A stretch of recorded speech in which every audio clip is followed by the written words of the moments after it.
Before beginning, I wanted to recommend some great podcasts that are available now on Stitcher Premium. If you're like me and you enjoy true crime, then make sure to check out True Crime Garage Off the Record, the latest project from True Crime Garage hosts Nick and the Captain. Each week they revisit some of the most haunting cases they've covered so far. Or, if you're looking for something different, comedian Chris Garrett's Beautiful Stories from Anonymous People opens the phone line to one anonymous caller, and Chris can't hang up first, no matter what. From shocking confessions and family secrets to philosophical discussions and shameless self-promotion, anything can and will happen. You can also enjoy completely ad-free episodes of hit shows like Dr. Death and American History Tellers from the Wondery Network, or Cults and Serial Killers from the Parcast Network. To get a free month trial of Stitcher Premium, go to stitcherpremium.com and use promo code TALES. That's stitcherpremium.com and promo code TALES. This podcast contains material of a violent and disturbing nature. It is not suited for all audiences.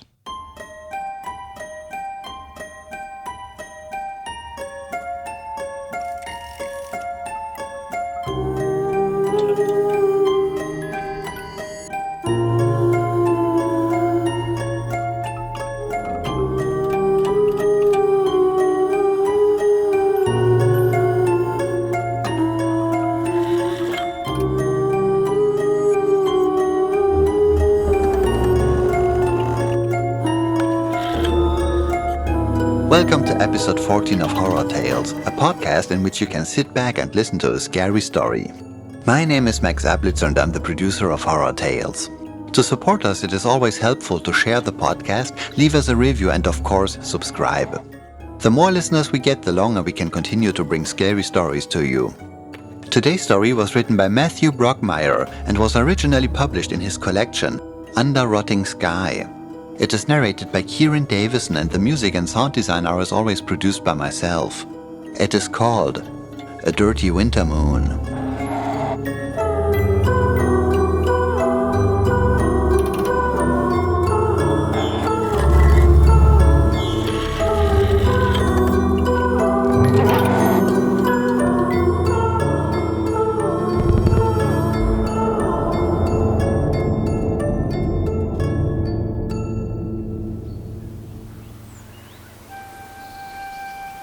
Do you think fairies are real, Mama?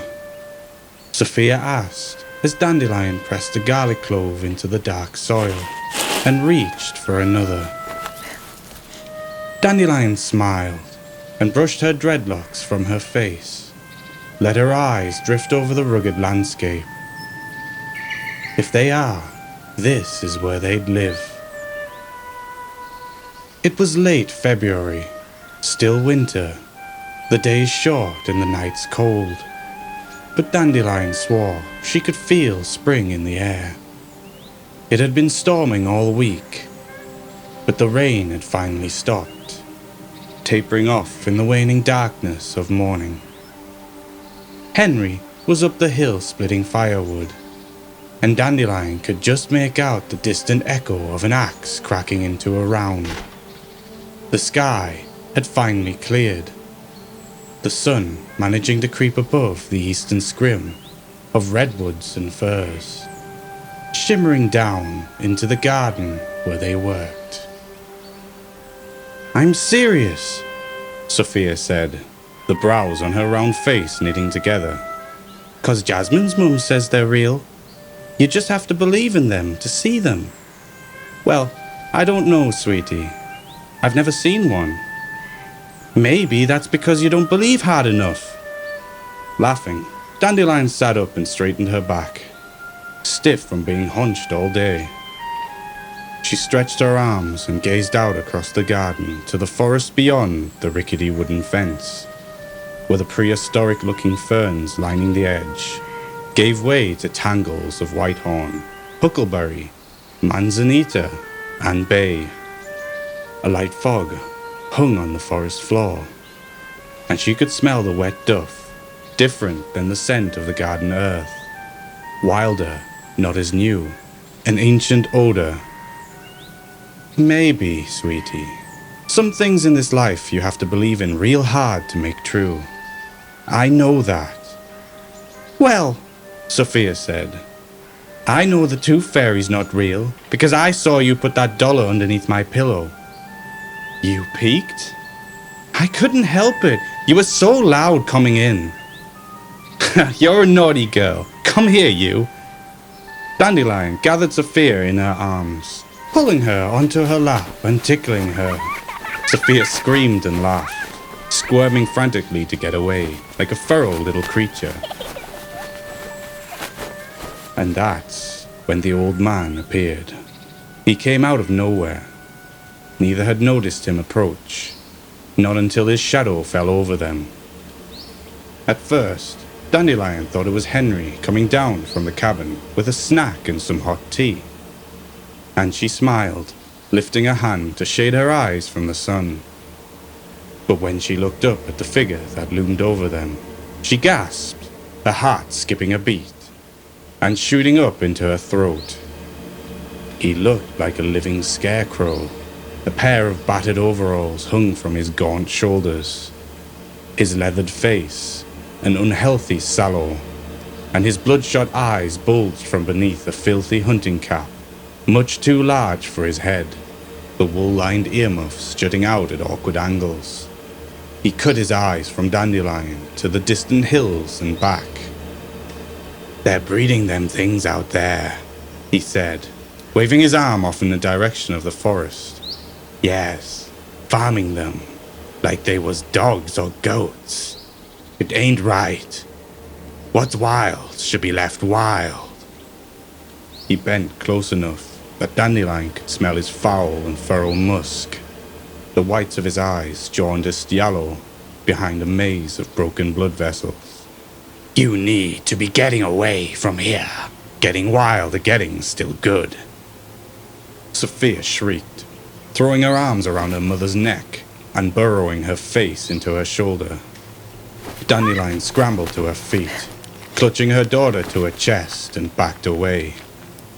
The old man stepped toward them, clumsily knocking over the basket of garlic, crushing the spilled bulbs with his muddy boots as he staggered forward. It's a curse! That's what it is! The Injuns bred 'em, back in the old days, and now they're back.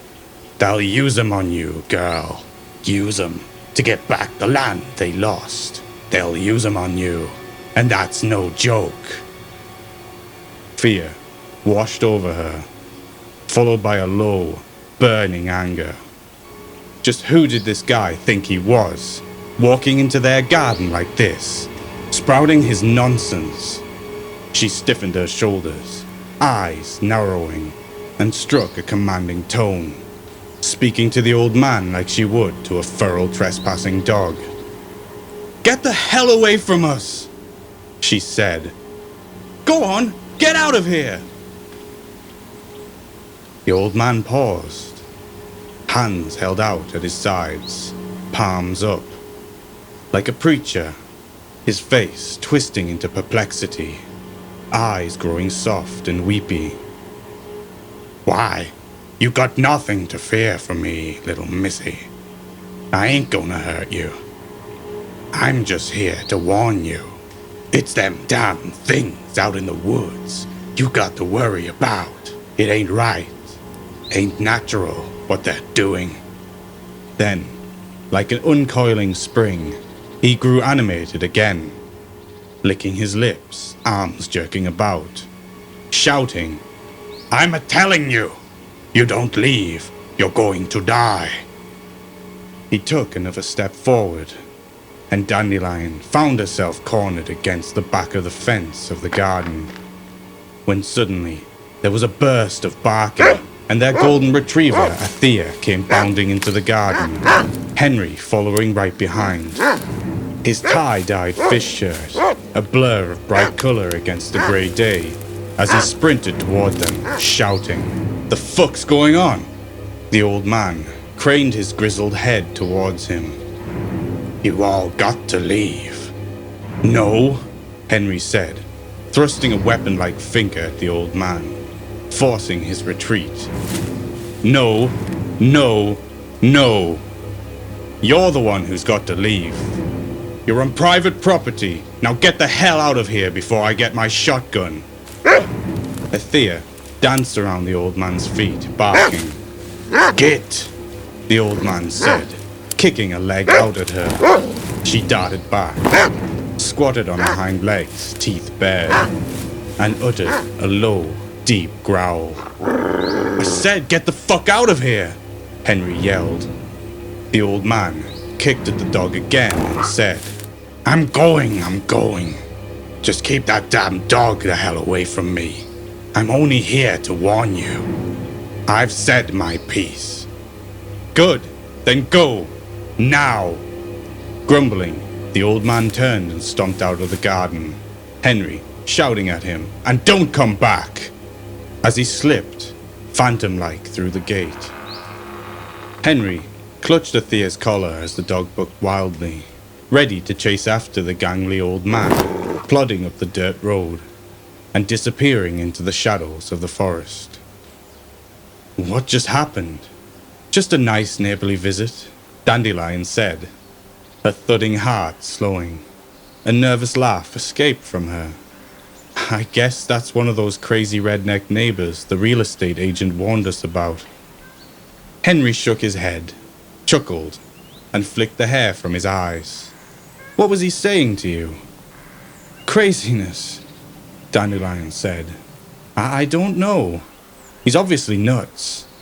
It was scary, but I think he's harmless. He's just an old man. I told you we needed a shotgun. Oh, Henry, we don't need a shotgun. You said you were getting that thing for the bears and the mountain lions anyway, not crazy old men. Whatever it takes to protect my girls. Henry gave that dopey grin Dandelion loved so much, eyes glittering, and sauntered forward to wrap his arms around them both. What's a redneck? Sophia asked, and they all burst into laughter.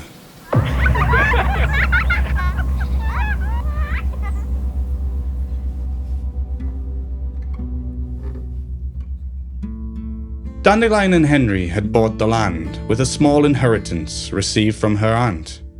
40 acres of rugged, forest-covered hills and a little cabin on the far western side of Trinity County. Snug against the Humboldt border, it was cheap and isolated, over an hour's drive into the hills from Willow Creek, the nearest little town.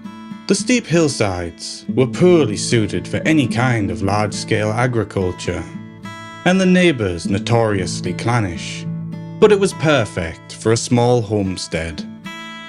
Water was plentiful, springs bubbling from the ground, plenty of firewood and timber for fences, and small, sun-drenched meadows for gardens and pastures. And it was theirs. Watching her aunt die, slowly eaten up by cancer, had been horrible. The land was a small consolation, something good that came out of that terrible pain. Sophia had been so much more than an aunt, which is why she'd named her daughter after her. Sophia had been a mother to Dandelion as well, taking her in and raising her when her own mother abandoned her for a speed pipe and an early grave. Going to that hospital in Sacramento, holding her aunt's withered hand, imagining how her emaciated body had once been so full of life and was now a shriveled husk of skin and bone, like a wilted flower thrown flat to the earth and beyond water or care, listening patiently as she rambled on in a blabbering morphine high. Why do you do that to your hair? You had such pretty hair. Why do you call yourself that silly name? Your name is Megan, a beautiful name. That was your grandmother's name. I know, Auntie, she had spoken softly back. Dandelion is only my forest name. You can call me Megan. She'd whispered in her ear, trying not to notice her waxy skin, pulled so taut against the delicate bones of her face. How her eyes were empty hollows, dark abandoned caves. Please, call me Megan, she said. I love you, Auntie.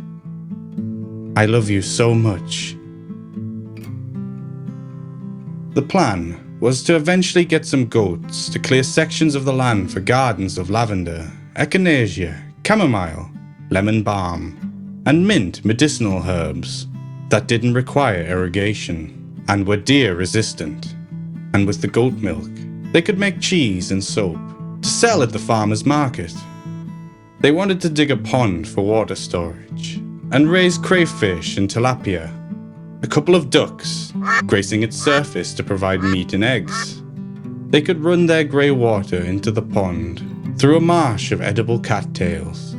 They could turn the run-down little cabin, once a hunting shack, into a functioning, ecological green home. With solar panels and microhydro, with an attached south-facing cold frame to heat the home in the winter and sprout their vegetable seeds in the spring. It would be a paradise, a dream, a utopia, but it was a lot of hard work, more than they had ever anticipated, and most of these projects had fallen by the wayside.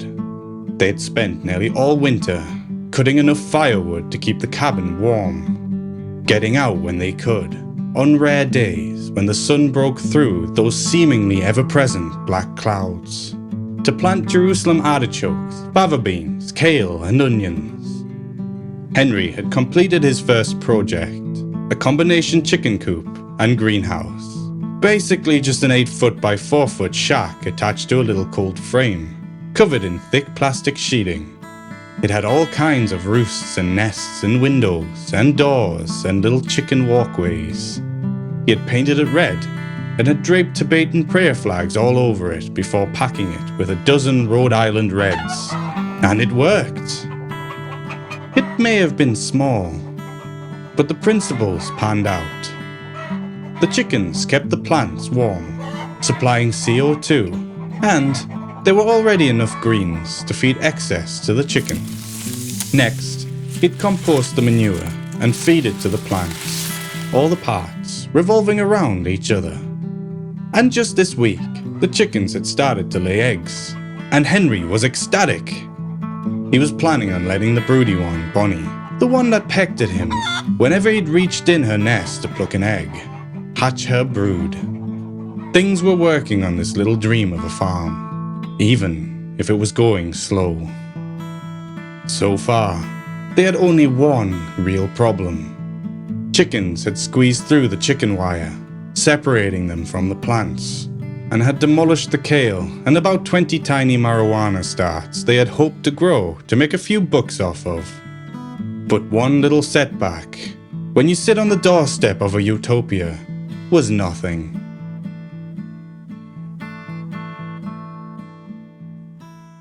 Henry woke at dawn to find Sophia nestled between him and Dandelion, having somehow snuck her way into their bed in the middle of the night. The sky outside was a cold steel blue, and the frigid air turned his breath to thick white clouds. He slipped from bed, hurried into his thermal long johns, flannel and overalls, shivering and slapping his hands as he jogged to the wood stove to stir the fire back into life. As the cabin warmed, he made coffee, then cocked his chair by the fire and read seed catalogues while smoking a joint, deciding what crops to plant that spring. The smell of coffee drew Dandelion from her bed, like he knew it would, and Sophia was soon to follow. For breakfast, they had fresh eggs and fried greens from the garden, kale, chard and collards. Later, they trotted down the trail to the chicken shack, hands clasped together, Sophia in the middle, swaying forwards and back, squealing as they swung her up into the air. Pockets of frost lingered in the shadows, and the earth was crisp with cold. They turned the bend through a patch of old madrones, their peeling, gnarled branches reaching crookedly to the pale sky. And Henry froze, silent. Dandelion gasped, "Oh no!" The chicken coop was destroyed. Lumber and wire were strewn across the garden. The lifeless corpses of chickens scattered about, mauled and savaged, their broken wings bent at unnatural angles. Clumps of bloody feathers lay everywhere amongst the debris. Damn it! Damn it! No, no, no! Henry felt his face catch on fire, and his belly turn upside down. He stomped at the earth, bellowing and kicking boards, rooting through the wreckage, tossing aside 2x4s. He searched for one living chicken. Let it be Bonnie. Motherfucker. He muttered into the mess. Calm down, Henry, Dandelion said, scooping up Sophia, her bottom lip quivering, eyes filling with water. You're scaring her. She soothed the little girl, stroking her hair and whispering, It's okay. It's okay. But our chickens, Mama. The poor little chickens. I know, baby. But we'll get some new chickens. That's just life on a farm.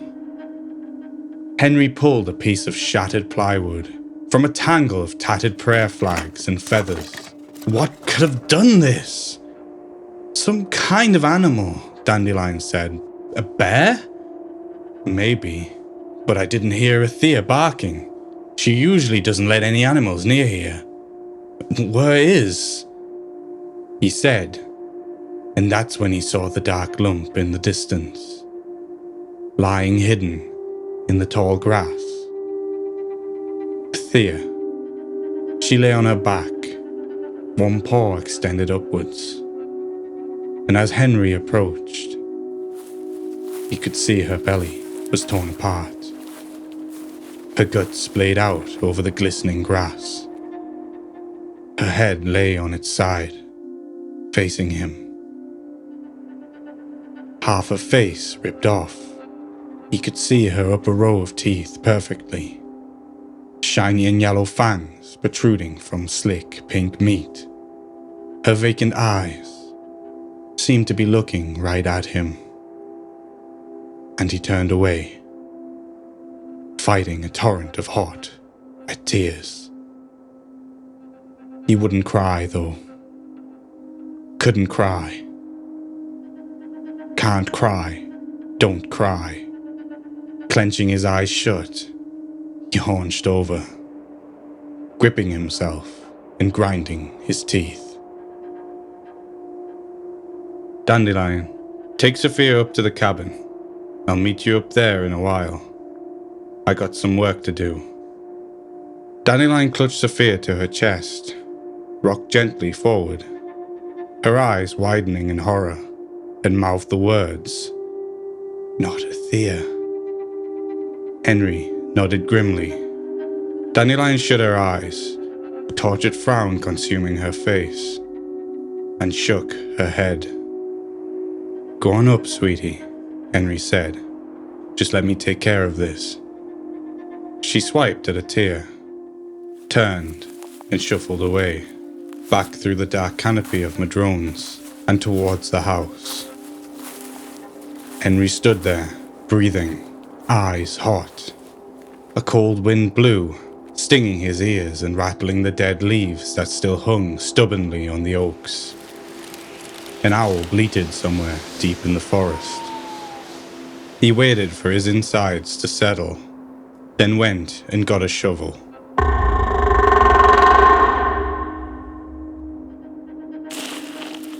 By the time he dug the grave, the sky had gone from white to black, a deep, bone-numbing cold settling across the land, carrying Althea to that black pit and dropping her in.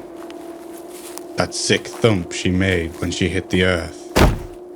Body so limp, head lolling to the side unnaturally, had torn at him like jagged glass. He took the pain, shrunk it, and held it in his guts as he shoveled the black earth back into that pit, working until the grave was filled. The moon was full, but just a dirty glow, shrouded in fog, and hidden by dark treetops as he headed up to the cabin, filthy, and exhausted. Mist leaked from the forest and over the trail, gelatinous and thick. As he reached the summit, his breath coming in deep, tired gulps, he thought he spied something lumbering off in the distance, gangly, swinging arms among the silhouetted trees, nebulous in the fog and occluded moonlight. But when he blinked, there was nothing there, only oaks and bay. Shit, had he seen something? No. Don't be paranoid, he told himself, as the sky began to piss rain down upon him.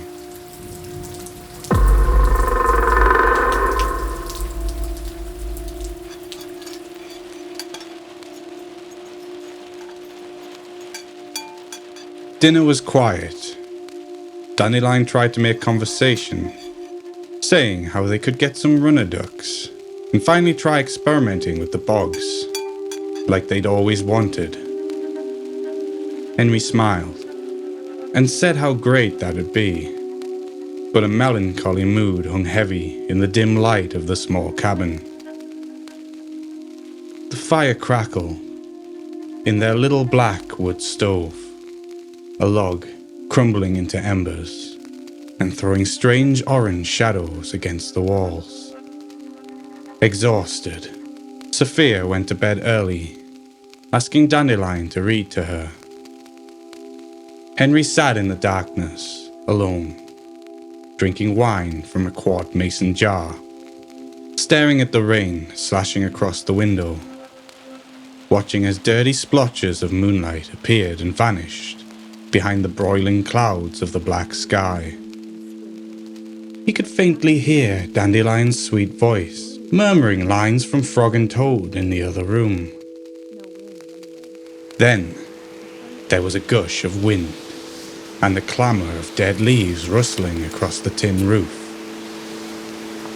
Dandelion finally came out from Sophia's little bedroom, and poured herself a glass of wine, sat beside him, running a hand across his back. She leaned her head against his shoulder and said, "It'll be all right, sweetie.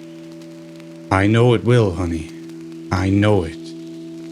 They kissed briefly, then sat back and drank their wine, filling their cups and emptying bottles until their heads spun, their mouths stained dark and purple. Then they stumbled to their bed and passed out.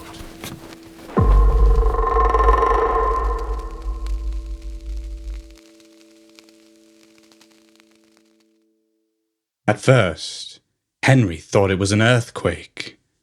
The cabin shook violently. There was a crashing and a sound of shattering glass, followed by a piercing screech that ripped through the night and echoed off the walls. A disorientating pounding, and then the sudden, terrifying realization. Something was in the fucking house. Henry rolled out of bed, his brain scrambling to focus. His head pounding, his tongue a foul sponge too large for his mouth. Another of those terrible shrieks sliced through the cabin. Henry ran to the kitchen doorway, just as their small propane refrigerator came slamming against the wall and slid down to the floor, the door yawning open.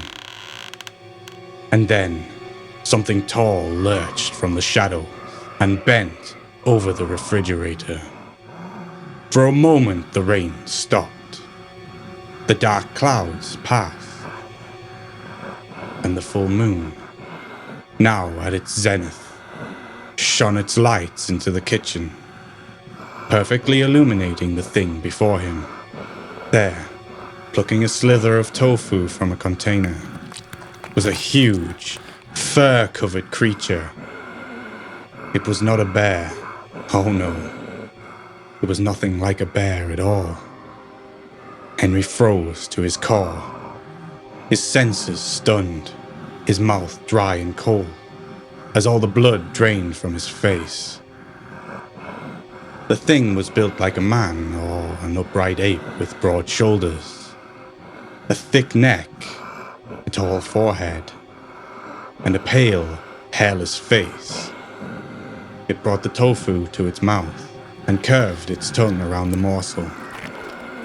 Then made a disgusted face and spat it out. Shook its head. Then it turned and noticed Henry, locking eyes with him. The two staring at each other in perplexed wonder. Dandelion appeared behind him, gasping, mouth opening and closing without sound, when a cry came from Sophia's room. "Mama?" Dandelion gasped. "My baby!" she said, pushing Henry aside and darting into Sophia's room. The thing snarled, an ugly, awful sound that made Henry's eye twitch. Then, suddenly roared, its mouth a cavernous pit of darkness, lined with glistening, square teeth. In a blur of motion, it came leaping over the refrigerator, long arms outstretched. Henry blinked, and had just enough time to think.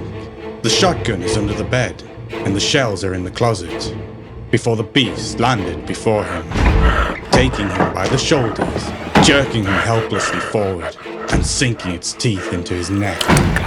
Thrashing side to side, the thing reared its ugly head back, ripping a fist-sized chunk of flesh out of Henry's neck.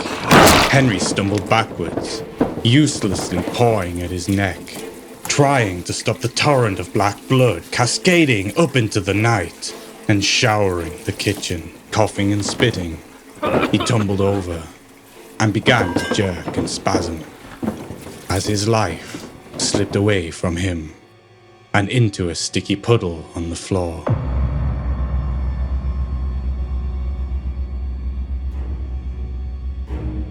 Dandelion bolted from Sophia's bedroom and into her own, her daughter bundled in her arms. She tore open the closet door, pressing the little girl into a bundle of coats and boots in the corner. What's happening, Mummy?" Sophia asked, her panic-filled eyes streaming tears. "I don't know. There's something in the house, some kind of animal. Stay there. Don't move, okay?" Sophia sniffled and nodded.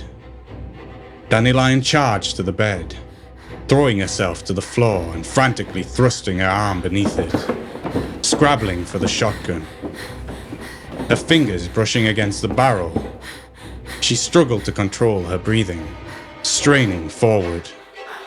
She could hear the thing plodding down the hall, getting closer, pressing herself hard against the steel bed frame, the metal pushing painfully into her cheek. She managed to get her fingers round the barrel and yanked the gun out, just as the thing threw open the door and stepped into the bedroom, issuing a blood-curdling shriek. Adrenaline thumping in her ears, Dandelion rolled onto her back, raised the shotgun to her shoulder, aimed at the ugly, howling face, and squeezed the trigger. There was a dull click of the hammer striking metal, and then the thing was upon her, flinging the weapon away, grabbing her by the arm, lifting her up off the ground, and slamming her against the wall, her neck snapping back as her skull cracked against the wood. She could smell her own blood as blackness swelled behind her eyes. Limpness fell across Dandelion like a heavy cloak. The thing swinging her back, smashing her against the wall again and again, over and over, until, with a pop, her arm tore free from the joint. Her body crumbled to the floor, and the thing stood there, with her limp arm held in its huge mitt. It panted, out of breath, staring curiously at the severed arm, lifting it up and down, so that Dandelion's hand flip-flopped back and forth. Voices then broke the quiet, flashlight beams crisscrossing the night. "Well, goddamn it. Just look at this fucking mess. I told you to double-check the goddamn lock on that cage." "Sorry, Pa." A big man, wearing a caterpillar cap and a bulky tan jacket, stomped through the bedroom door. A thick coil of rope draped over his shoulder, casting a flashlight across the room.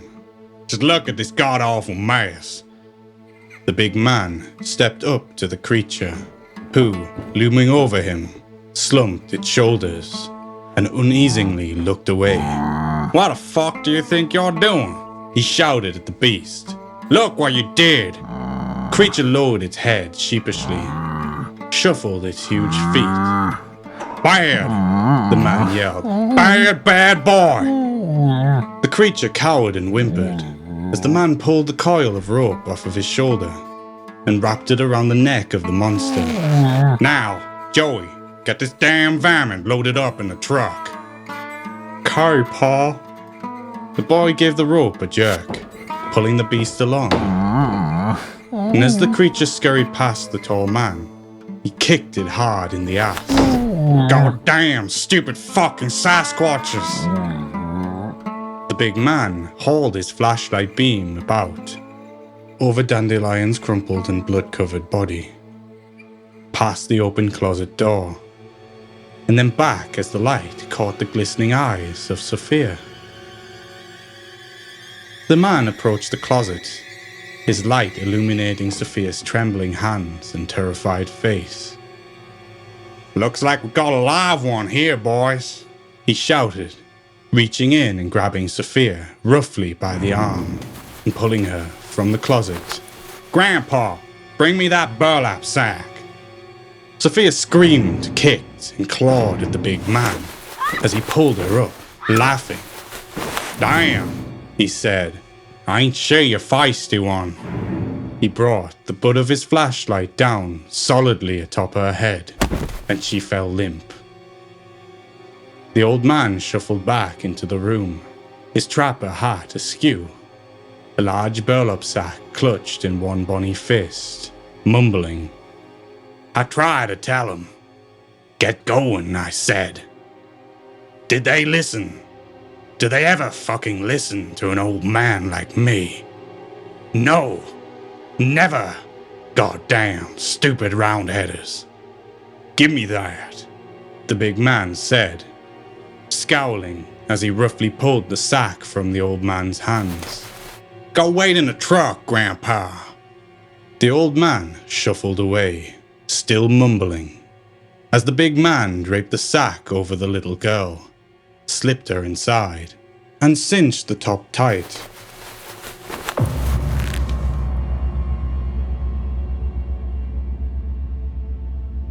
Sophia awoke to find herself laying on a mound of filthy straw. Her head ached. She gazed hazily about, her eyes blurry and crossed. She was in a cage, in a large musty barn. All around her were cages similar to her own. In each was a large, hairy creature with a bald face. She scrubbed her face with her hands, sat up, and looked around, confused. In the cage next to her, one of the creatures cradled a tiny fur-covered infant to a sagging hair-covered tit. The baby looked over its shoulder at Sophia with big, white-rimmed eyes as it suckled noisily, a thin trickle of milk running down its lips and into the downy fur of its chin.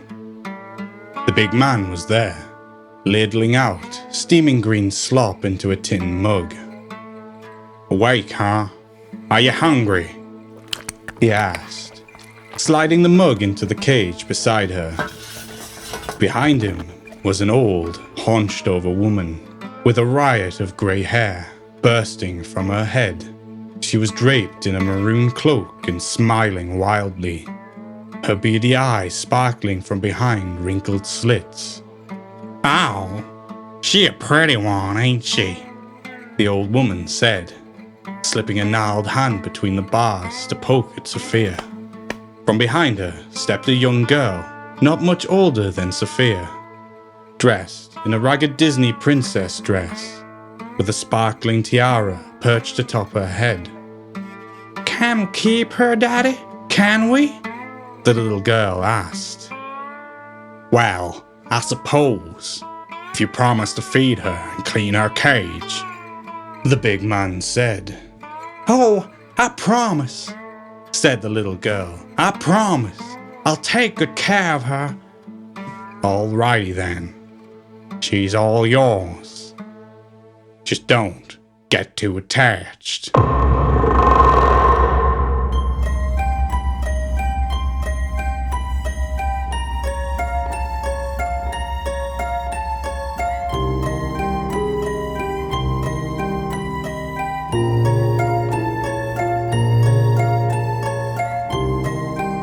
Thank you for listening to Horror Tales. My name is Max Ablitzer, and as you know by now, I'm a music composer and sound designer. To commission an original score for your own project, go to horrortalespodcast.com. That is horrortalespodcast.com.